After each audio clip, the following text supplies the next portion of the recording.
iHeart, get ready. Fantasy football is here. Welcome to the Scout Fantasy Show. ScoutFantasy.com is home to the Fantasy Football World Championships and the best players in the world. Real money winners giving their secrets to help you win. Now exclusively on iHeart. This is the Scout Fantasy Show with your host, the one, the only, Dr. Roto. Everybody, it's Dr. Roto. Get out the insurance cards. Get out the copay. The office is open, my friends. And I guess we'll just get right to it. Let's just talk about some of the major monumental injuries that we've seen in fantasy baseball this year. I mean, we've seen things that are crazier than ever. And some of these conversations about injuries have led to other conversations about injuries. So I want to talk about all of that. See, I have a piece of paper here with all these injuries on it. But I want to talk about them here and discuss how we can figure out how it can help your team, hurt your team, take advantage of injuries, figure this whole thing out.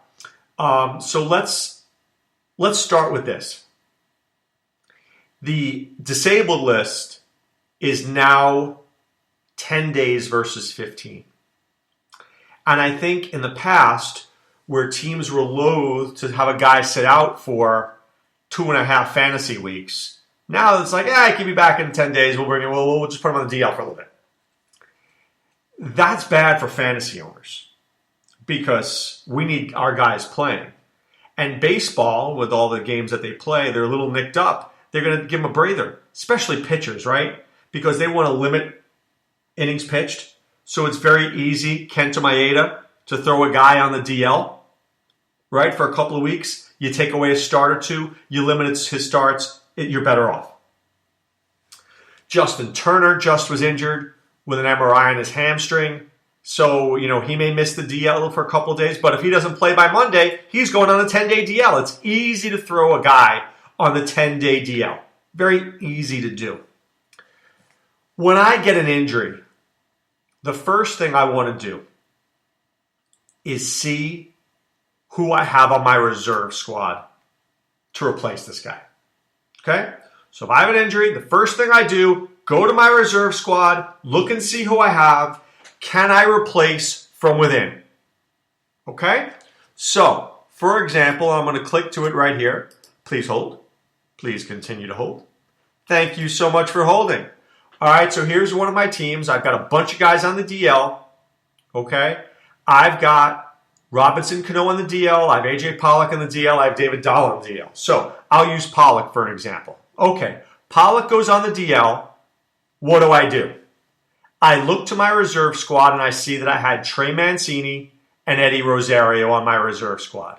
Now, I'm in a 15-team league, mixed league with keepers, so there's not a lot out there. Okay? But I was pretty happy to get Trey Mancini and Eddie Rosario. At least they play every day, right? So you could say a lot about things, but I'm looking at my league here, and we have 11 reserve guys, and I'll tell you this. I've got 3 guys on the DL and 3 guys injured. 2 guys in the minors and 3 guys in the minors and 1 guy's injured. Actually, take that back. I have 5 guys in the minors, 3 guys in the DL, and other guys injured. So I don't have a lot. Okay? But I look and I see my team. How can I replace from within? The next thing I do, if I can replace from within, I'm good. I'm happy, right? So I bring up Rosario, bring up Trey Mancini. Trey Mancini comes up this week. I cannot complain. He's looked decent, right? He's had a couple of hits this week, a couple of RBIs, nothing special, but he's not killing me. If I have nothing, what do? I then go to my league's waiver wire. So, for example, I go to my league's waiver wire, I add free agents, I put in outfield. Usually I sort by at-bats at first to see who's had the most at-bats, and I see Taylor Motter is there. I see Guillermo Heredia is there. I see Tyler Collins is there.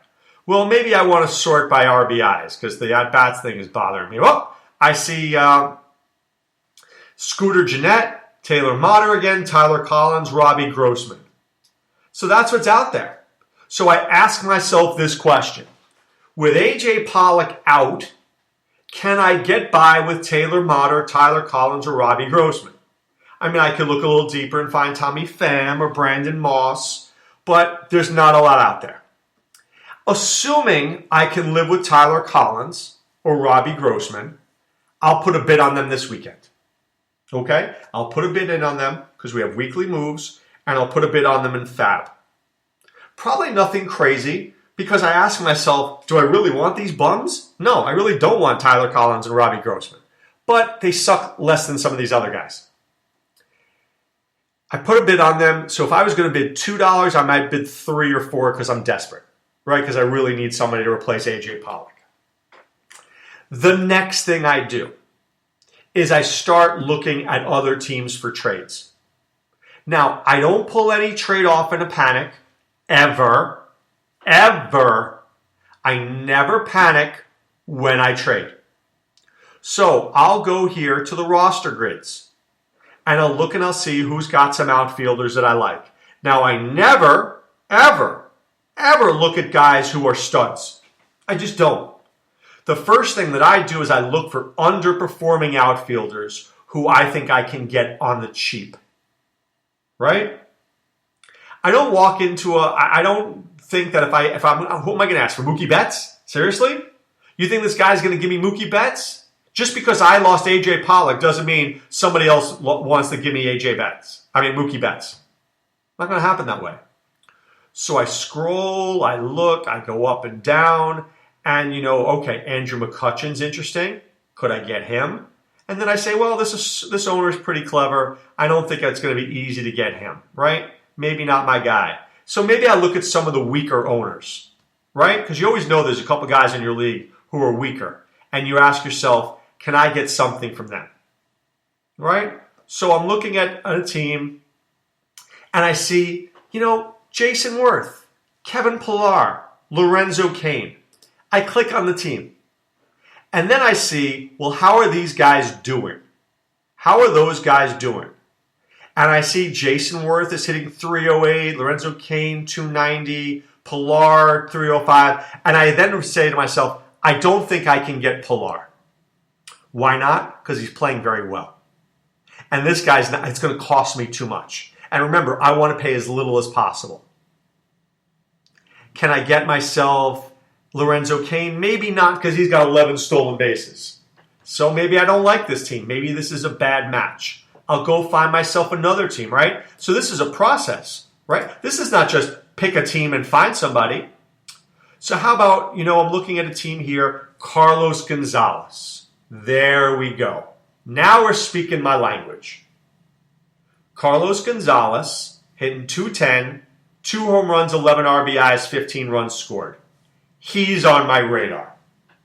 Why? Because he's underperforming, and the guy might be frustrated with him, and I might be able to get him in a deal. It's possible. So I might be very interested in a deal like that. Because I look at the guy and I go, this guy, he doesn't really like this player. I might like him more than he likes him. And if that's the case, I get a good deal out of it. Right? You with me? That's how you make trades. So I'll look at Cargo and I'll say, look, hey, dude, I lost A.J. Pollock. I'm interested in Cargo. I know he's having a rough year, but I'm interested. Who would you want for him? Well, maybe the guy looks at my roster, and most likely, you know what people do? They look for guys who are overperforming. So this guy goes down my roster, he looks at it, and you know what he says? Oh, Charlie Morton looks pretty good. And I go, dude, I'm not giving you Charlie Morton. Right? And then we come to a mutual agreement somehow. But I never go chase Mookie Betts, because I'm not going to get him. Right? I never go for this guy's best player. But I don't go for a scrub. I go for a guy who's on a downward slope, who I'm hoping when I get him, there's an uptick. That's what I want. I need that uptick. So I know Cargo isn't playing well, but I think Cargo will play well. And I'm willing to take a chance that Cargo will play well. And then it helps me a lot. Then all of a sudden, I made a pretty good trade. See what I'm saying? So what do I do first? Internally, I check internally. Can I solve my problem internally? 2, if I can't do it internally, can I do it on my league's waiver wire? I told you the best guys out there were Tyler Collins and Robbie Grossman. Blech. 3, look for a trade. Try to find a guy on a team of maybe a weaker owner, first of all, because I don't want an owner who's too clever, because if an owner's too clever, he's not going to give me a great deal. I know that. So try to look for a deal that I can work with and try to ask for a guy who's underperforming, who I hope when I get him in a trade, he plays better. And then it might work out to my advantage. Because remember what we've talked about fantasy baseball. A guy who sucks today may not suck tomorrow. Here's a guy who's pretty much sucking right now, Odubel Herrera. The dude's hitting .242 with 3 home runs and 4 stolen bases. I had this guy pegged as a 2020 guy. That's the kind of guy I'd ask for. Maybe Odubel Herrera's owner is annoyed with him. Maybe he's like, man, this guy sucks. I'll take my shot on Odubel Herrera. I thought he was good a couple of weeks ago. Why wouldn't I think he's good now? All of a sudden, does he suck? Trust me, I would give up Scott Schebler for Odubel Herrera right now. But Dr. Roto, Scott Schebler's got more home runs, more RBIs, and more runs scored. Yeah, but do you really think that's going to stay the same way the rest of the year? I don't. And that's what you're looking for, right? You're looking for guys like Odubel Herrera who will eventually improve, and Schebler who's peaked. Let me ask you this question. I want you to think about this question very carefully. It's March. If I told you in March that you could get Scott Schebler for Odubel Herrera, would you do it? Yeah, 2 seconds. You'd be like, dude, you're insane. I'd never get that trade. But look, you might be able to get that trade now. So you got to look at things that way. Sometimes, you know what? Is Herrera going to be this bad? No, he's not going to be this bad. Is Eric Hosmer going to be this bad? No, he's not going to be this bad. Just doesn't happen that way. Guys are overperforming. Guys are underperforming. Now, some guys, Paul Goldschmidt, he's doing exactly what I thought he would. 10 home runs, 10 stolen bases. Exactly where I thought he'd be. He's giving me what I thought. But some guys who are giving me less than I thought, well, I know I'm going to get something more. Max Kepler, 3 home runs, 2 stolen bases. I think it'll get better than that. Eric Hosmer, 3 home runs. It'll get better than that. Right? So very important in baseball to figure out the balance. So when you get injuries, okay, and there are a lot of injuries, right? On my team here, I'm looking at 3 guys that have his DL next to their name. And how many have that? Oh, and 3 guys have the Red Cross next to their name. I mean, that's disgusting. But if I go to somebody else's team, I'm sure I could see the same thing, right? I clicked on somebody else's team here. This guy's got 3 guys on the DL in his pitching staff and 2 guys in the DL in his hitting. Everybody's suffering this year, guys. Everybody is suffering. The teams who are winning leagues right now have the fewest guys on the DL. You know, one guy here is doing well in my league, Francisco Liriano and Steve Pierce. But he's also lost Cespedes and Bumgarner. So your job is the following. When you get an injury, tread water. Tread. You're not going to gain, but I don't want to go back. If I could just stay where I am. So, in the standings, in this league that I'm talking about, I'm 4th overall right now. 106 is first place, 101 is second, 91 is third, I'm 88. 85 is 7th place. If I could just stay around the teams in the 80s and 90s while I withstand these injuries, I'll be okay. Robbie Cano will be back in less than a week. AJ Pollock should be back in 3 weeks. David Dahl should be here in 3 weeks.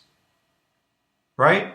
If I can wait 3 weeks, I get Pollock, Dahl, and Cano back. So then, bye-bye Eddie Rosario, bye-bye Trey Manzini, bye-bye Max Kepler, boom, boom, boom. Cano, Pollock, Dahl. For a 2nd rounder, 3rd rounder, 5th rounder. All I have to do is wait those 3 weeks without getting killed.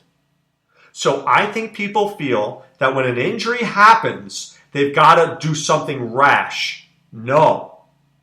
You've got to tread water.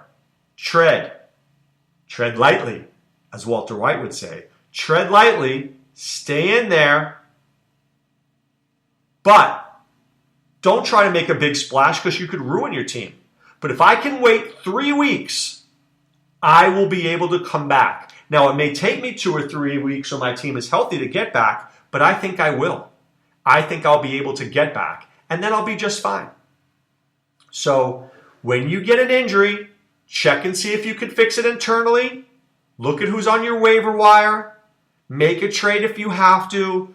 Don't worry about making an impact trade. Just hang around until your guys come back. Now, if your guys are out for the year, that's different. But if your guy's out for 10 days, 2 weeks, 3 weeks, a month, just figure out how to bide your time, get to that next month, and when you get to that next month, I believe you'll be successful. And if you want to be successful, you know where you're going to be? At scoutfantasy.com. That's right. You're going to enter the promo code ROTO. That's ROTO. You're going to pay for 1 month. You're going to get 2 more for free. And we're going to teach you how to be successful, how to get this done, how to make sure that injuries don't hurt your team, how to find the players to pick up, who to win and who to play in DFS, how to use the optimizer, how to go on our message boards. We're going to teach you how to be a better player, whether it's in daily or seasonal. And that's the goal, to win your leagues and to win some money and to be my newest rich friend. I know that's your goal. All right, guys, wishing you a great weekend. Talk to you soon. Be well. Take care. Thanks for listening to the Scout Fantasy Show. There's never been a better time to join the Scout Army. Visit scoutfantasy.com. Use the promo ROTO for 2 months free. And don't forget, fantasy players, please thumbs up the podcast on the iHeart app. See you next time. Go Scouts!